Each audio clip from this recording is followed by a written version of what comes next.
Bien, mis hermanos, vamos a abrir la palabra del Señor en el libro de los Hechos y lo estaremos haciendo desde el capítulo 23, versículos del 1 al 11, pero teniendo en cuenta lo que nos dice el versículo 30 del capítulo 22.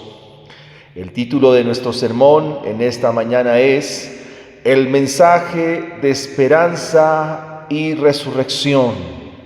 El mensaje de esperanza y resurrección. Parto diciendo a través de este sermón, formulando la siguiente pregunta: ¿cuál es en realidad el mensaje de Pablo?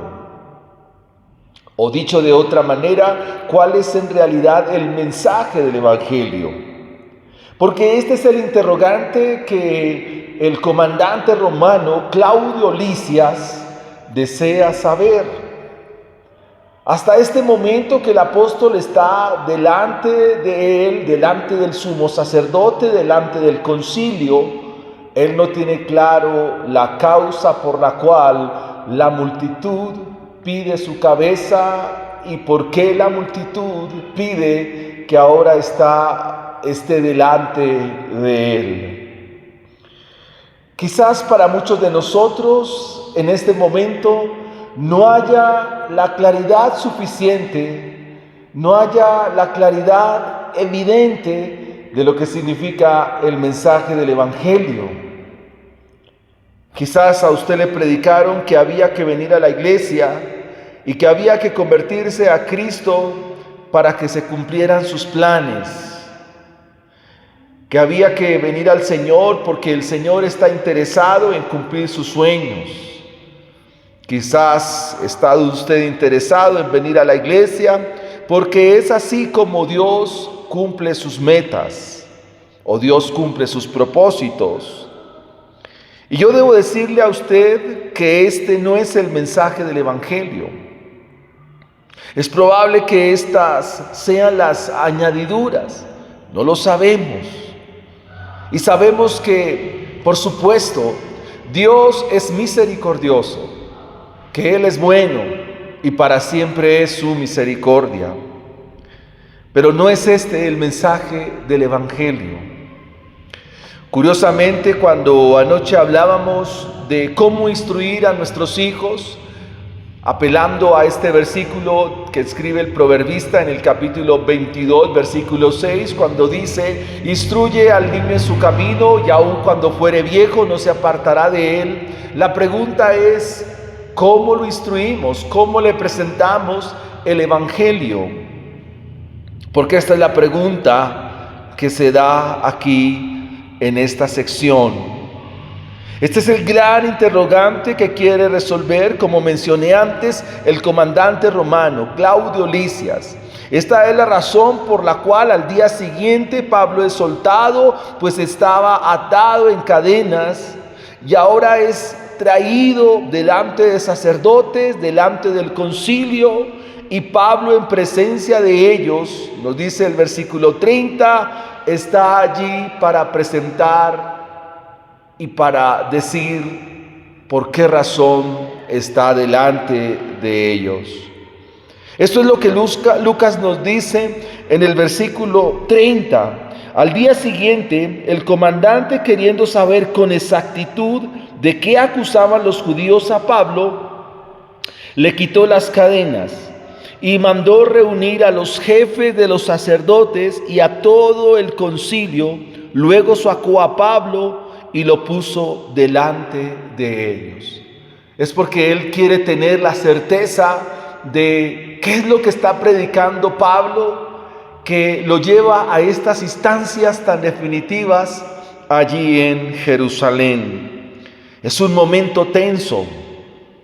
La comparecencia de Pablo ante el concilio judío marca la quinta y última vez en la cual se convoca a este organismo para evaluar las afirmaciones del Evangelio o las afirmaciones de Cristo.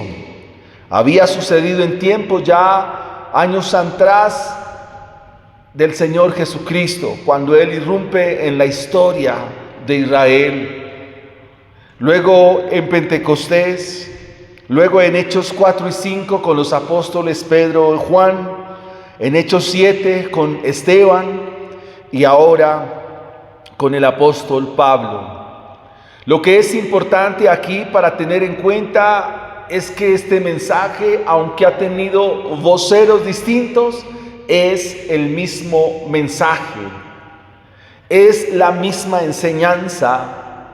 Pero una vez más, estos hombres e individuos religiosos rechazan el mensaje del Evangelio. Y quisiera entonces que nos preguntáramos, ¿a qué le apunta el mensaje del Evangelio? ¿En qué se centra? ¿A dónde es que señala? ¿A dónde es que pone el dedo en la llaga el mensaje del Evangelio? ¿Cuál es su enfoque? ¿Qué es lo que apunta? ¿Qué es lo que pone en tensión a esta multitud religiosa y pagana? Y debo decir, antes de entrar a resolver los puntos del sermón, que el mismo mensaje que el Señor Jesucristo predicó en su tiempo, mientras desarrolló su ministerio pastoral, puso en tensión la sociedad religiosa, política y cultural del momento. ¿Qué es lo que hay en este mensaje que incomoda tanto? ¿Qué es lo que hay en este mensaje bendito y glorioso del Evangelio que lo hace objeto del rechazo de propios y extraños? Esa es una pregunta para nosotros también aquí que estamos recibiendo el mensaje. ¿Qué es lo que el mensaje a nosotros nos señala? ¿A dónde es que apunta este mensaje del Evangelio? Lo primero que vamos a indicar de los versículos 1 hasta el versículo 5 es que este mensaje señala a nuestra conciencia. Este mensaje apunta a nuestra conciencia.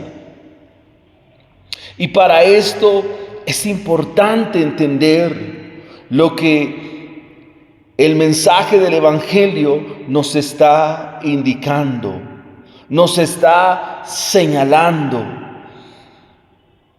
El versículo 1 nos dice así: Pablo miró a la multitud. Pablo observa al concilio. Pudiéramos decir entonces, ¿por qué los observa? ¿Por qué les está haciendo una observación, mirándolos fijamente? ¿Qué veía en ellos? Algunos señalan o interpretan que Pablo probablemente estaba enfermo de la vista, su visión no era muy buena y que por esta razón quiere o presenta mejor como una mirada profunda, algo así como me clavó la mirada. Así que este concilio es observado por Pablo, este concilio es mirado con algo de detenimiento y les dice: hermanos, yo he vivido hasta hoy con la conciencia tranquila delante de Dios. ¿Qué está Pablo diciendo? Les está diciendo a ellos mismos, probablemente a algunos compañeros de instrucción. Recuerde que Pablo fue instruido a los pies de Gamaliel, un rabino importante de la época. Y Pablo está refiriendo esto para indicarles que ellos sabían cuál era su testimonio, cuál era su modus vivendus. Ellos sabían cómo había sido su práctica como fariseo. Ellos sabían cómo había vivido este hombre antes de conocer al Señor. Aunque el concilio está dominado por dos grandes facciones, donde por un lado encontramos a los fariseos y por otro lado encontramos a los saduceos, y sabemos que el concilio presenta su propia fuerza, que podía impartir castigo por violaciones, aún podría determinar la muerte en caso de que se violara flagrantemente la ley del Señor, tenía este dominio.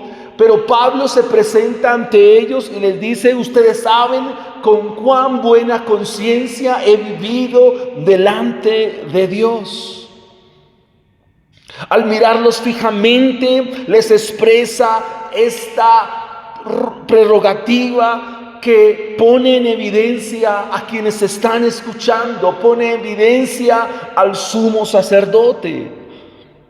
Al dirigirse a la multitud y expresarles y decirles que él ha vivido con limpia conciencia hasta el día de hoy, está indicando con esta información y con esta expresión que él ha guardado la ley siempre, que nunca la ha echado por tierra, porque en sí mismo Pablo es fariseo. Y es que al hacer esta afirmación, Pablo pone a la defensiva al concilio. ¿Por qué? Porque ellos sabían que el deseo de Pablo era agradar a Dios. Ellos sabían que él era mucho más celoso de sus contemporáneos, que en cuanto a la ley irreprensible, que en el judaísmo aventajaba a muchos de sus contemporáneos, siendo circuncidado al 8º día, de la tribu de Benjamín, fariseo de fariseos. Y en cuanto a la ley, irreprensible. Pero dice: ustedes saben, ustedes lo observaron en mí. Él presenta aquí que es el genuino deseo de agradar a Dios y que ellos lo sabían. Y lo importante aquí es que aunque ellos lo sabían, los pone en evidencia, porque ahora Pablo habla desde la transformación que le ha dado el Evangelio, desde la transformación que ha obrado el Evangelio. Y esta es una manera en que nosotros hoy podemos aplicar el mensaje, queridos hermanos, querida iglesia. ¿En qué sentido? En que las dos maneras como nosotros señalamos la conciencia de quienes están a nuestro alrededor o quienes están en nuestro entorno es por lo que vivimos, por lo que somos y por lo que anunciamos. El gran problema del evangelicalismo moderno, el gran problema del cristianismo actual es que se habla mucho, pero se vive poco. Hay una dicotomía, hay un gran abismo en lo que se dice y en lo que se hace. No hay consistencia entre lo que yo digo versus lo que yo hago. Pablo aquí está de alguna manera trayendo a evidencia la vida que él vivía versus ahora lo que es. Y eso es lo que incomoda. Eso es lo que pone en estrecho al sumo sacerdote. Es decir, que lo que Pablo está mencionando cuando les dice: ustedes saben con cuán buena conciencia yo he vivido delante de Dios hasta el día de hoy, es la evidencia de que ustedes me vieron, pero ahora yo soy esto. Ahora, todo eso que él hacía, lo hacía de forma equívoca. Ahora, ¿qué sucede cuando el sumo sacerdote es puesto ahí en evidencia? Porque lo sabía. Él sabía cómo vivía este fariseo, cómo era su celo, cómo era su práctica religiosa. 1A. Pero ahora, al verle anunciando un mensaje distinto, un mensaje diferente, ¿cuál es la reacción? Dice el versículo 2: el sumo sacerdote Ananías ordenó entonces a los que estaban junto a él que le golpeasen en la boca. Esta es la reacción natural. El sumo sacerdote está indignado.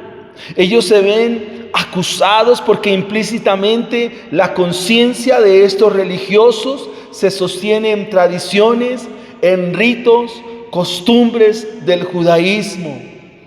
La Biblia no nos habla de una buena conciencia, pero porque ésta se sustenta en el fundamento del Evangelio. La conciencia se sustenta en lo que se percibe y en lo que hemos aprendido. En sí mismo la conciencia no es mala en el sentido de que es lo que percibe o lo que aprende o lo que tiene por regla. El problema está en que estos religiosos y su conciencia se sustentaba en las tradiciones, se sustentaba en sus prácticas tradicionales y de esta manera vivían. Pero ahora el que ha creído en Cristo tiene una conciencia renovada por el Evangelio, tiene una conciencia transformada por el Evangelio. Y ahora su conciencia se fundamenta en la nueva vida que es en Cristo Jesús.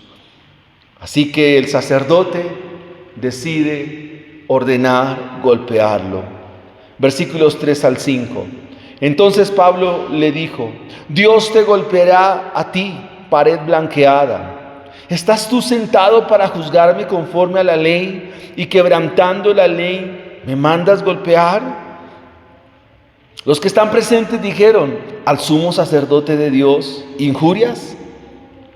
Pablo dijo: no sabía, hermanos, que era el sumo sacerdote, pues escrito está: no maldecirás a un príncipe de tu pueblo. El apóstol confronta al sumo sacerdote porque la ley designaba que antes de llegar a golpear a una persona había que hacerle un debido proceso y verificar si realmente merecía ser golpeado. Y esto habla de cuán religioso es el sumo sacerdote y el concilio que le acompaña. A Pablo se le indica que es el sumo sacerdote de Dios, al cual injurias. ¿Está usted deshonrando al sumo sacerdote de Dios? A lo cual Pablo responde que no sabía que era el sumo sacerdote. Cita un texto de Éxodo 22-28 cuando dice: a un príncipe de tu pueblo no maldecirás. ¿Qué nos enseña este punto, amados hermanos? Nos enseña que los cristianos somos como un faro en medio de una tormenta, que aunque las olas sean fuertes y la noche oscura, el faro debe seguir brillando. El objetivo del faro es guiar a los barcos a puerto seguro. Nosotros también debemos ser faros de la verdad. Y conforme a esa verdad que vivimos, y que aunque vienen las tormentas de la vida, se saldrá avante y también llegaremos a un puerto seguro. Porque Jehová conoce el camino de los justos, mas la senda de los malos perecerá. Así que el mensaje del Evangelio, en lo que Pablo dice y en quien es Pablo, está acusando la conciencia de estos religiosos. Está acusando la conciencia de un sumo sacerdote amañado en su religión y un concilio conformado por los dos bandos de la ortodoxia judía. Ustedes dirán: pastor, pero ¿qué tiene que ver esto conmigo? Amados hermanos, la iglesia no es para sentirse bien. En ciertos momentos de mi vida le preguntaba a los hermanos cómo se sintieron y la respuesta era bien, pero la respuesta no debe ser esa. La iglesia no es para sentirse bien, la iglesia es para ser confrontados, para que nuestra conciencia sea puesta en evidencia y sopesada a la luz de la palabra de Dios y podamos ver arrepentimiento en nuestra vida, podamos ver la luz del Evangelio, podamos ver eso que nosotros vivimos, eso que nosotros somos, y de esta manera que Dios por su Espíritu aplique su palabra y al aplicar su palabra nuestra vida cambie. La iglesia no es para sentirse bien. Dios nos acusa, Dios nos señala, Dios nos punza, Dios nos insta. Ustedes dirán: pastor, estoy enfermo, estoy atravesando un momento de escasez, estoy sin trabajo. Claro que sí, mi hermano, son realidades, pero estas son añadiduras. La Biblia dice: buscad primeramente el reino de Dios y su justicia, y las demás cosas vendrán por añadidura. Así que lo importante, lo urgente, lo inmediato o lo perentorio es venir a Cristo Jesús. Y eso nos lleva a nuestra segunda enseñanza. No solo el Evangelio nos apunta hacia nuestra conciencia, sino que también el Evangelio apunta a una vida religiosa e incrédula. Una vida religiosa, una vida incrédula. ¿Qué es la religión? La religión sencillamente es el puente que el hombre ha diseñado para alcanzar a Dios, para alcanzar lo divino. Muchas personas creen que haciendo un sinnúmero de cosas y llevando una vida religiosa, practicando buenos ritos, buenas obras de caridad, esto les da el derecho para llegar al cielo. No es así, porque el Evangelio nos dice todo lo contrario. El Evangelio nos dice que nosotros no podemos acercarnos a Dios. El Evangelio nos dice que es Dios quien se ha acercado a nosotros, que el Padre envió a su Hijo para venir a buscar y venir a salvar lo que se había perdido. El versículo 6 nos dice que Pablo, notando que una parte eran saduceos y la otra fariseos, ¿qué hizo? Alzó la voz en el concilio y les dijo: varones hermanos, yo soy fariseo, hijo de fariseo, acerca de la esperanza y la resurrección de los muertos se me juzga. Este es el punto, este es el alma que nos presenta el Evangelio, la resurrección. Es la esperanza viva de todos nosotros los creyentes. Es el alma medular de la predicación. De hecho, el mismo apóstol en su carta a los Corintios, en el capítulo 15, dedica un sinnúmero de buenos versículos para dar a entender que este tema es vital, medular, esencial y firme en la enseñanza cristiana. Porque él mismo dice que si Cristo no ha resucitado de los muertos, vana es nuestra fe. Y que nosotros los creyentes seríamos los más dignos de lástima y dignos de conmiseración. Seríamos el hazme reír.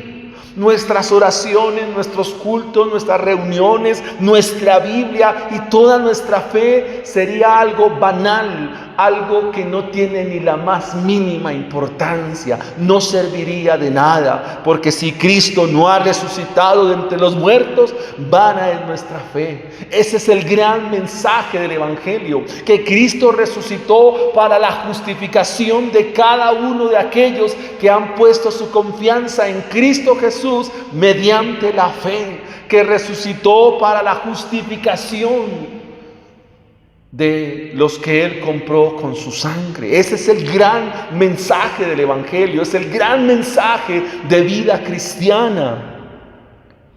Es como esta multitud de religiosos escuchan esto, y esto los pone en tensión una vez más. La multitud de religiosos que se componían de personas, por un lado fariseos, por otro lado saduceos, escuchan este mensaje. Pero ¿quiénes eran los fariseos? Los fariseos eran acérrimos defensores de la ley, acomodados en sus términos, pero igualmente sepulcros blanqueados, a los cuales el Señor Jesucristo allí en Mateo 23 los describe con unas expresiones que son durísimas. Por ejemplo, le dice: ustedes son doblemente hijos del infierno, fariseos, hipócritas, guías de ciegos. Ustedes son minuciosos en la ley, minuciosos en la enseñanza, pero han dejado lo más importante de la ley, la misericordia. Han dejado la verdad. Esos eran los fariseos. Pero de otro lado estaban los saduceos. Lucas nos dice en el versículo 8 que ellos no creían en la resurrección, no creían en ángeles, no creían en espíritus, y para ellos la palabra de Dios solo iba hasta la ley. Es decir, que solo ellos leían el Antiguo Testamento, específicamente hasta el libro de Deuteronomio. Génesis, Éxodo, Levítico, Números y Deuteronomio. Esa era la Biblia para ellos. De ahí para adelante, más nada. Pablo se presenta como un fariseo que defiende la resurrección, porque en la resurrección está la convicción de su fe, como lo debe estar la de nosotros. En ese momento el sumo sacerdote pierde el control de la reunión. La resurrección de Jesucristo es la verdad central del cristianismo. Pablo afirmó que el problema era que su creencia y la proclamación de la verdad se sustentaba en ello. La creencia en la resurrección la sostenían comúnmente todos los cristianos de su época. Y el apóstol aquí no es la excepción. Ante estas expresiones de la resurrección, ante estas expresiones de la esperanza viva de este mensaje, ante la esperanza viva y gloriosa que nos da la predicación, ellos la rechazan y se ponen a discutir entre fariseos y saduceos. Se ponen a discutir. Y quisiera que pensáramos en algo, mis hermanos, en este día. ¿Cómo hacer entonces para que los muertos vengan a vida? ¿Puede acaso un muerto venir a vida por sí mismo? No, no es así. El apóstol Pablo nos dice en su carta a los Efesios en el capítulo 2, versículo 1, y Él os dio vida a vosotros cuando estabais muertos en vuestros delitos y en vuestros pecados. Si vemos naturalmente un muerto, no puede hacer nada porque está muerto. Un muerto no puede decir: ¿por qué me compraron este cajón? Yo no quería este cajón. No lo puede hacer. Un muerto no puede llegar a decir: ¿por qué estoy en esta capilla, en esta funeraria? No me parece que sea para mi velorio. ¿Por qué no vienen a visitarme los que eran mis amigos? Nada de esto puede hacer un muerto, porque está muerto. A menos que el Señor le resucite, a menos que el Señor envíe su santa palabra, a menos que el Señor dé su mensaje. Por eso el texto allí en Efesios 2:1 es: y Él fue quien dio vida a vosotros. Cuando escucharon el Evangelio, cuando se escucha el Evangelio, cuando un muerto le es enviado el mensaje del Evangelio, cuando a un muerto le es enviada la palabra de Dios, la palabra de Dios es que lo resucita. Es la misma escena que tenemos en Juan 11 con la historia de Lázaro. Lázaro llevaba 4 días, es más, le dijeron: Señor, ya hiede. Y las palabras del Señor, el gran sermón del Señor: Lázaro, sal fuera. Lázaro, sal fuera. Un sermón de 3 palabras, pero con el poder de su palabra, con el poder que tiene su santa palabra, resucita a este de la misma muerte. El libro de Ezequiel nos recuerda también el valle de los huesos secos, donde el profeta tenía que dar la palabra de Dios para traer de la muerte a ese valle de huesos secos.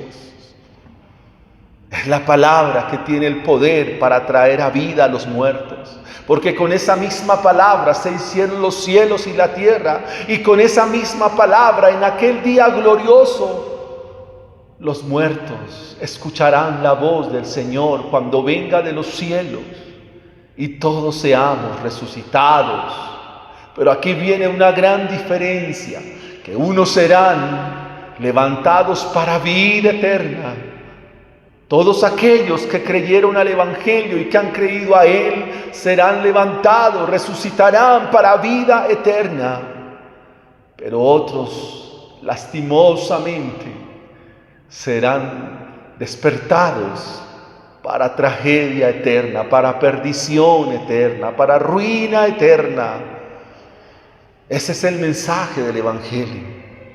Por eso el mensaje del Evangelio ataca nuestra vida religiosa, porque la religión es como una venda. El sumo sacerdote, el concilio, tanto fariseos como saduceos, tenían una venda en sus ojos, la venda de la religión. Este es el lodo cenagoso en el cual están caminando y no pueden salir a menos que Dios les saque, a menos que Dios, por su gran poder y su palabra bendita, les traiga de muerte a vida.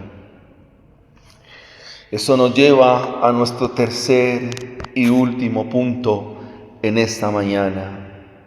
No solo el mensaje del Evangelio, el mensaje de esperanza y de resurrección habla a nuestra conciencia, sino que también este mensaje de salvación habla a una vida religiosa y a una vida incrédula. Pero también el mensaje del Evangelio nos habla a los que estamos desanimados. En nuestros días hay muchas cosas que generan desánimo.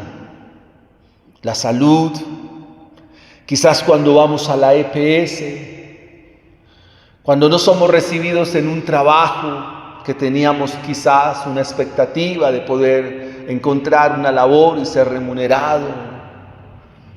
Las noticias, el gobierno que tenemos, hay muchas cosas que nos desaniman. Aún en la vida de iglesia, no ver la congregación como se quisiera,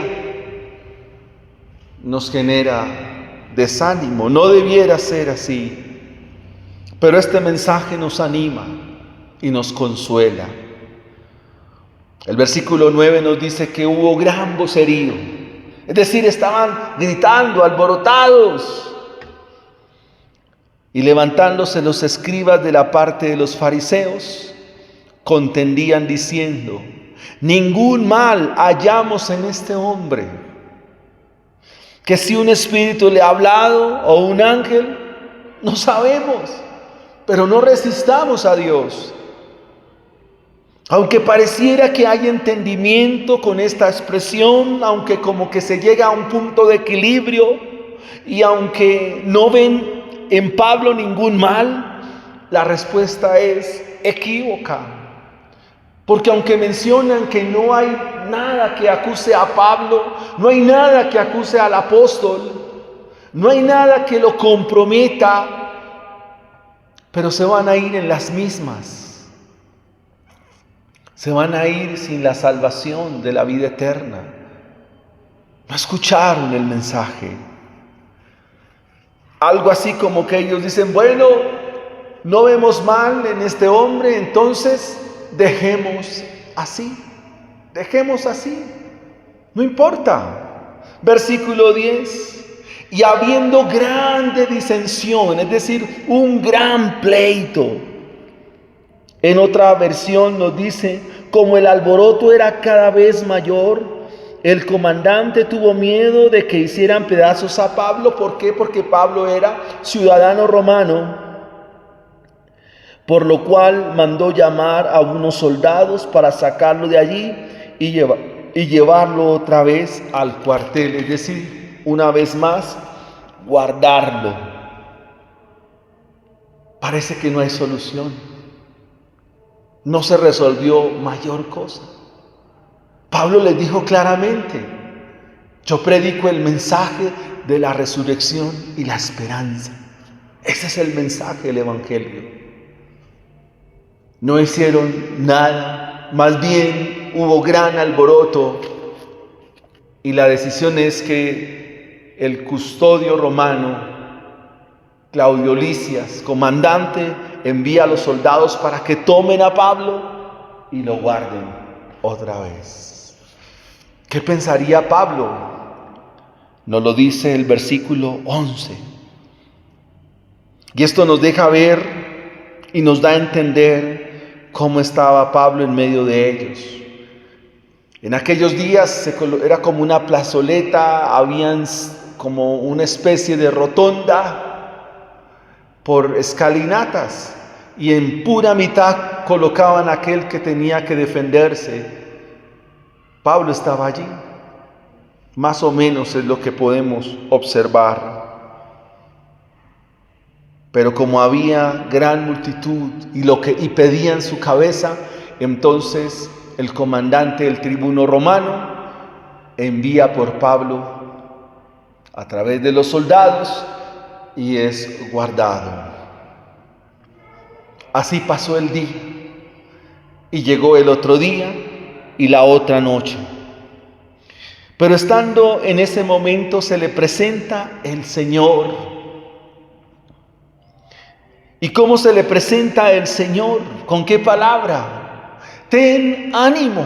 ¿Qué nos indica esto, amados hermanos? Nos indica que Pablo estaba desanimado,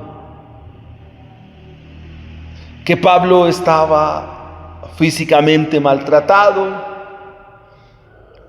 quizás con moretones, no sé. Él nos habla de las marcas de Cristo, que Él lleva por todo lado las marcas de Cristo. Y nos dice que como un loco ha sido azotado, como una persona por el Evangelio fue apedreado, golpeado, y aquí no va a ser la excepción. Y quizás también inseguro con respecto a su futuro. Pero viene el Señor y se le presenta. ¿Qué le dice? Ten ánimo. Las dulces palabras del Salvador.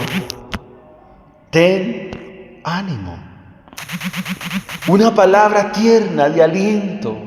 ¿Y quién más puede alentar nuestra vida? ¿Quién más puede alentar nuestro corazón? ¿Quién más puede alentar nuestra alma sino el Señor? Estas mismas palabras, esa misma boca que dijo sea la luz y la luz fue hecha. Esas mismas palabras que dijo y produzca la tierra hierba verde. Esa misma palabra que lo hace todo y que lo hizo todo. Le dicen a este hombre, ten ánimo. Es la misma palabra, es la misma voz del Señor. Y esto nos da a nosotros gran consuelo, gran esperanza, porque es un mensaje que nos consuela, es un mensaje que nos alienta, es un mensaje que levanta al que está caído. Estas palabras son tiernas, conmovedoras, dulces.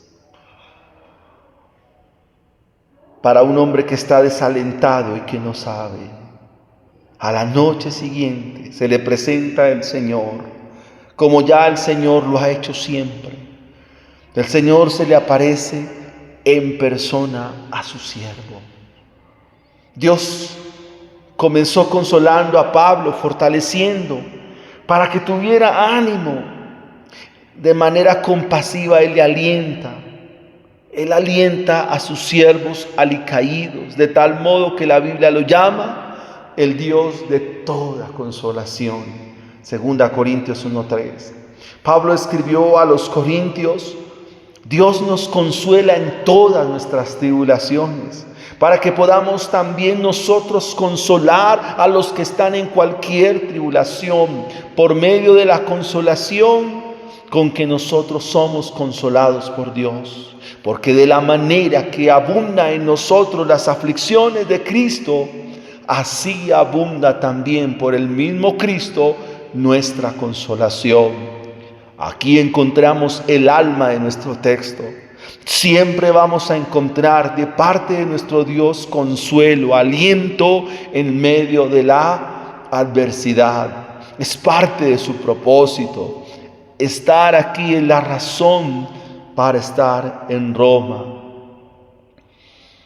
Cada día y cada momento en su palabra, Dios es nuestro consuelo y nuestro sustento.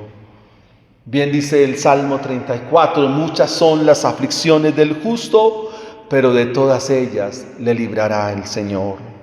Debemos confiar en que Dios tiene un plan para nuestras vidas, incluso cuando veamos circunstancias semejantes a estas. La revelación divina nos da esperanza y fortaleza para seguir adelante, sabiendo que Dios está en control y que su propósito se cumplirá. Esta es una escena, es un momento, es un instante, el cual el apóstol Pablo está viviendo. Pero aquí no termina todo. Este es el punto para ir a Roma, porque por el camino va a haber salvación. Por el camino se van a alcanzar algunos que están perdidos. ¿Cómo termina esto? Pues la carta a los Filipenses nos dice que al final Pablo está en Roma, está en la casa de César, y que allí en la casa de César hay salvación y vida eterna. ¿Cómo pudiéramos aplicar esto, mis hermanos? Sencillo, la vida en Cristo es como la de un atleta que en medio de una competencia difícil mantiene la calma y la confianza en su entrenamiento y en sus habilidades. Así también nosotros debemos confiar en la justicia de Dios que nos sostiene en medio de las pruebas. Imagínese por un momento a un navegante que en medio de una tormenta confía en la estrella que le guía. Aunque el mar está agitado y la noche es oscura, sabe que cuenta con una estrella que lo llevará a puerto seguro. De igual manera debemos confiar en la guía de Dios en nuestras vidas, aunque la situación sea difícil, aunque la situación sea adversa. Oremos al Señor. Padre mío que estás en el cielo, damos gracias por tu palabra, la cual nos alumbre, nos revitaliza, nos enseña, nos instruye, nos guía, Señor. Gracias por este tiempo, gracias por mis hermanos, gracias por la iglesia y por los que han de escuchar este sermón después. Sea tu amor, tu misericordia y tu verdad en tus hijos y en tu iglesia. En los méritos de Cristo Jesús hemos orado. Amén y amén. Dios los bendiga, hermanos, los guarde y los ayude en todo.